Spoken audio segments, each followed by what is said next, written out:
Hey guys, welcome to world affairs. और इस video में हम बात करने वाले हैं 22 फरवरी 2021 के डेली करंट अफेयर एमसीक्यू के बारे में। Let's start with the first question. पहला सवाल आपसे पूछ रहा है कि हाल ही में किस स्टेट गवर्नमेंट ने अप्रूव किया है लाल लकीर मिशन को। काफी इंपॉर्टेंट है, काफी न्यूज में भी है ये है यहाँ पे आपकी ऑप्शंस। और सही उत्तर यहाँ पे है ऑप्शन बी, पंजाब स्टेट ने अप्रूव कर दिया है लाल लकीर मिशन को। नाउ ये जो मिशन है किस बारे में है?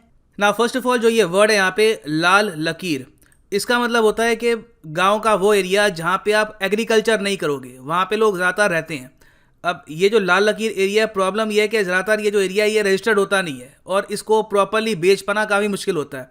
अब सरकार ये कह रही है कि लाल लकीर का जो लैंड होता है गाँव में, इसको भी आप मोनेटाइज कर पाओगे, मतलब कि इसको भी आप बेच पाओगे। यहाँ पे आप देखोगे इंडियन एक्सप्रेस का आर्टिकल है, यहाँ पे लिखा है पहले क्या होता था कि जो ये प्रॉपर्टीज़ हैं ये सिर्फ आप बेच पाते थे थ्रू पावर ऑफ अटॉर्नी। उसमें बहुत मुश्किल आती थी, आपको वकील को पैसे देने होते थे, कई लंबा प्रोसेस होता रहा, तो लोग काफ़ी बार ना प्रॉपर तरीके से लाल लकीर वाली ज़मीन बेचते नहीं थे। ये काफ़ी बार इलीगल तरीके से बिकती थी और इसके रेट भी काफ़ी कम लगते थे।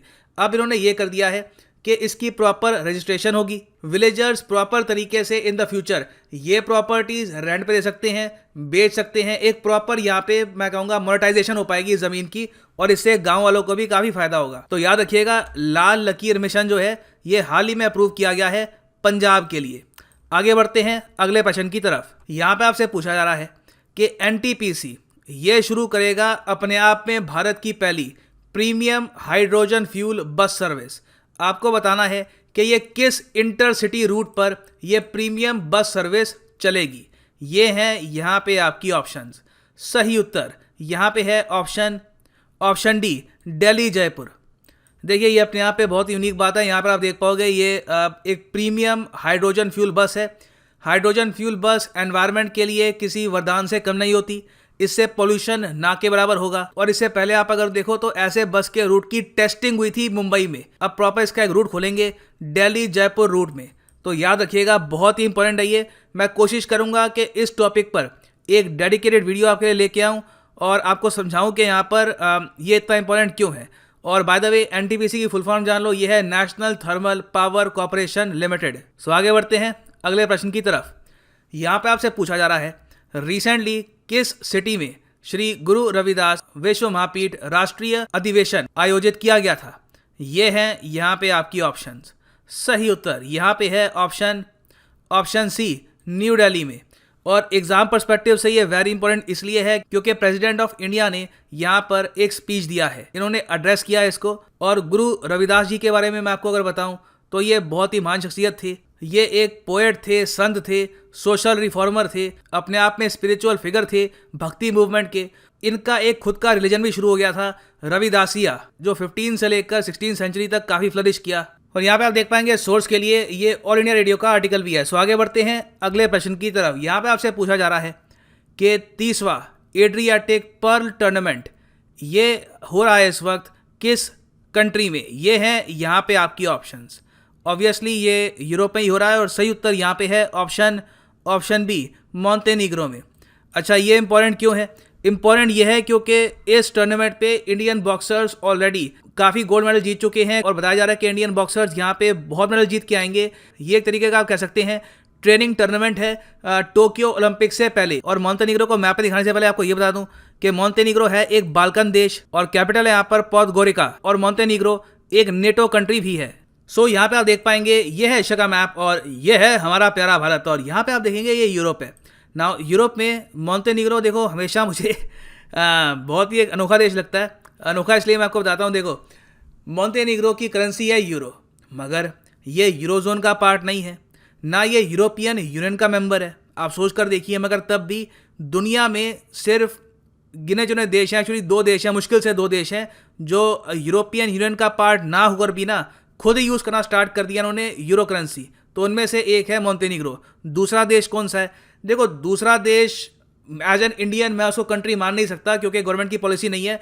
दूसरा देश है यहाँ पे कोसोवो। अब यहाँ पे आप अगर देखोगे मोंटेनिग्रो के बिल्कुल पास में ये जो है ना, ये है कोसोवो। अब इंडिया सर्बिया का विभाजन नहीं मानती, इंडियंस के हिसाब से कोसोवो एक देश नहीं है। तो हम यही कहेंगे कि दुनिया में अकेला देश है जो यूज़ करता है euro as a currency, even दो ना वो यूरोजोन का पार्ट है ना यूरोपियन यूनियन का पार्ट है। तो इसलिए मोंटेनिग्रो बहुत ही खास कंट्री है। और इस बार जो 30वां एड्रियाटिक पर्ल टूर्नामेंट हो रहा है वो भी होस्ट कर रहा है इस बार मोंटेनिग्रो। तो न्यूज़ में देश याद रख लेना, वेरी इंपॉर्टेंट।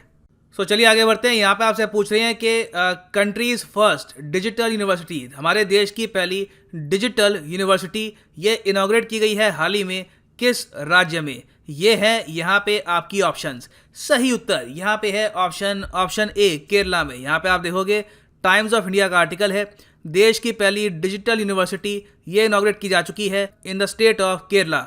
और इसको इनॉग्रेट किया किसने है? इनॉग्रेट किया है केरला के गवर्नर आरिफ मोहम्मद खान साहब ने। सो आगे बढ़ते हैं अगले प्रश्न की तरफ। यहाँ पे आपसे पूछा जा रहा है कि मध्य प्रदेश चीफ मिनिस्टर ने रिसेंटली अनाउंस किया है कि ये नाम बदलेंगे एक शहर का, रीनेम करेंगे एक सिटी को, और नाम बदल के अब इसका नाम रख दिया जाएगा नर्मदापुरम।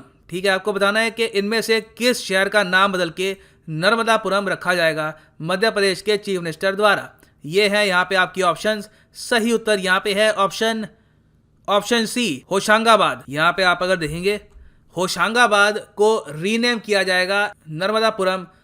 ये कहा है मध्य प्रदेश के चीफ मिनिस्टर शिवराज सिंह चौहान ने, और ये उन्होंने अनाउंसमेंट करी है नर्मदा जयंती प्रोग्राम की शुरुआत में। और ऐसा नहीं है कि ये रीनेम बस अपने आप खुद ही कर लेंगे, इसका एक जो प्रपोजल है ये पहले जाएगा केंद्र सरकार को, केंद्र सरकार से अप्रूवल मिलेगी, फिर उसके बाद यहाँ पर स्टेट गवर्नमेंट इसको आगे बढ़ाएगी। मगर अपनी तरफ से इन्होंने प्रोसेस स्टार्ट कर दिया है। तो ये बहुत न्यूज़ में है आज के समय, Hoshangabad city to be renamed as Narmadapuram. So आगे बढ़ते हैं अगले प्रश्न की तरफ। फोक आर्ट फेस्टिवल उत्सवम 2021 ये सेलिब्रेट किया जा रहा है आज के समय किस स्टेट में? ये है यहाँ पे आपकी ऑप्शंस। सही उत्तर यहाँ पे है ऑप्शन बी, केरला। फिर से केरला में आज के समय सेलिब्रेट किया जा रहा है उत्सवम 2021। ये देखिए एक फोक आर्ट फेस्टिवल है, यहाँ पे वेरियस टाइप की जो पेंटिंग्स हैं, जो आर्ट के स्टाइल हैं, ये शोकेस करते हैं वेरियस आर्टिस्ट। और यहाँ पे आप देख पाएंगे इस पे आर्टिकल है उत्सवम 2021, ये फोक आर्ट फेस्टिवल है of the state of Kerala. तो याद रखिएगा केरला बहुत न्यूज़ में है, पहली डिजिटल यूनिवर्सिटी देश की केरला में, और उत्सवम 2021 फोक आर्ट फेस्टिवल। सो आगे बढ़ते हैं अगले प्रश्न की तरफ। यहाँ पे आपसे पूछा जा रहा है कि 18वां एडिशन ऑफ बायो एशिया 2021 ये ऑर्गेनाइज किया जाएगा ऑनलाइन, किस शहर में? होगा ऑनलाइन क्योंकि पेंडेमिक चल रहा है, मगर कौन सा शहर फिर भी इसको होस्ट करेगा बायो एशिया 2021? ये यहाँ पे आपकी ऑप्शंस हैं। सही उत्तर यहाँ पे है ऑप्शन डी, हैदराबाद। यहाँ पे आप देखो बायो एशिया 2021 में प्राइमरली फोकस होगा हेल्थ केयर पर, और पेंडेमिक से इन द फ्यूचर, भविष्य में हम कैसे निपट सकते हैं, किस तरीके से जो हमारे हॉस्पिटल्स हैं उनको हम तैयार कर सकते हैं इन द फ्यूचर, ताकि बेहतर तरीके से एक पेंडेमिक से दुनिया निपट पाए। तो यहाँ पे आप देख पाएंगे ये है move the needle bio Asia 2021, और ये होगा इस बार हैदराबाद में बिटवीन 22 टू 23 ऑफ फरवरी। काफ़ी इंपॉर्टेंट है। आगे बढ़ते हैं अगले प्रश्न की तरफ। अच्छा प्रश्न है, यहाँ पे आपसे पूछा जा रहा है कि भारत ने हाल ही में साइन किया है $50 मिलियन का defence line of credit. Line of credit एक टाइप का लोन होता है, सॉफ्ट लोन होता है।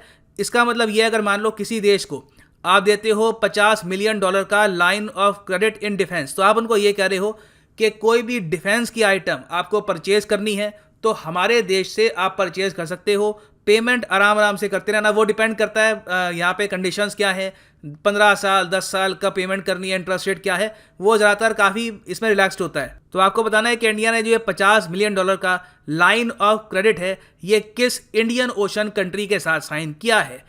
और सही उत्तर यहाँ पे है option B, Maldives. Maldives is the right answer.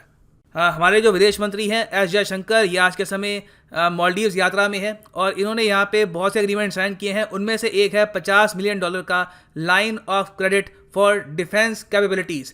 इसके under most probably coastal boats हम प्रोवाइड करेंगे मालदीव्स को, और भी इक्विपमेंट देंगे ताकि मालदीव्स का जो डिफेंस है ये और स्ट्रांग हो पाए। मालदीव्स की कैपिटल क्या है? मालदीव्स की कैपिटल है माले। करेंसी यहाँ पे लोग यूज़ करते हैं रुपया, और यहाँ पे आप देख पाएंगे ये है इसका आर्टिकल। सो आगे बढ़ते हैं अगले प्रश्न की तरफ। यहाँ पे आपसे पूछा जा रहा है जो वीकली प्रोग्राम है जल है तो कल है, ये आज के समय एयर किया जा रहा है किस स्टेट में? ये है यहाँ पे आपकी ऑप्शंस। सही उत्तर यहाँ पे है ऑप्शन ए, पंजाब में। पंजाब में एयर किया जा रहा है जल है तो कल है। ये देखिए जल जीवन मिशन का एक पार्ट है। इसके अंडर लोगों को बताया जाता है कि कैसे आपको पानी सेव करना है, पानी कंजर्व कैसे करना है। और ये all India radio Jalandhar, DD Punjabi, basically सरकार लोगों को बता रही है टेलीविज़न के माध्यम से, एंटरटेनमेंट के माध्यम से, कि कितना इम्पॉर्टेंट है आज के समय पानी को कंजर्व करना। और इससे हमको पता लगता है कि हम कहाँ जा रहे हैं। जब सरकार लोगों को इस मीडियम से बताना स्टार्ट कर दे कि देखो पीने का पानी बहुत ही इंपॉर्टेंट है, पानी सेव करके रखो, वेस्ट मत करो, तो आप इमेजिन कर लो कि आने वाले 10-20 सालों में हम क्या दृश्य देखेंगे। तो अब बात करते हैं उस क्वेश्चन की जो मैंने आपसे पूछा था 21 फेब 2021 में। यहाँ पे आपसे बहुत ही क्लासिक क्वेश्चन है टू बी ऑनेस्ट, और एसएससी सीजीएल 2018 में क्वेश्चन आया था कि लॉन्गेस्ट नेशनल हाईवे कौन सा है भारत का? सही उत्तर यहाँ पे है ऑप्शन सी, नेशनल हाईवे 44। और इसका बहुत ही अच्छा आंसर दिया यहाँ पे शेष ने। और ये आप देख पाओगे ये है नेशनल हाईवे 44। शुरुआत होती है श्रीनगर से all the way down to Kanyakumari in Tamil Nadu. Very important for exam, इसको याद रख लेना।